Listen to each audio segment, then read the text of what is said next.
My name's Poppy Halliwell and I'm studying illustration. So the first project that I completed in semester 1 was to produce a visual novel, which is a type of game. So that involved character designing, background art, sprite work and full illustrations, as well as all of the UI design. I really enjoyed this project because it challenged me so much, and I think the final product was really worth it.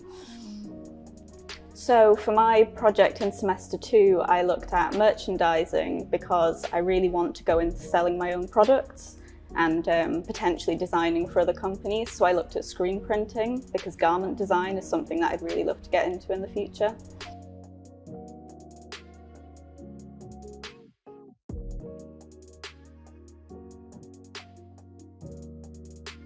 I chose to study illustration because I've always had an interest in kids' books and comics and game art, and Wrexham seemed like one of the best places for that. They had a kids' book course and a comics course, so there's quite a specific focus there for different types of art practice.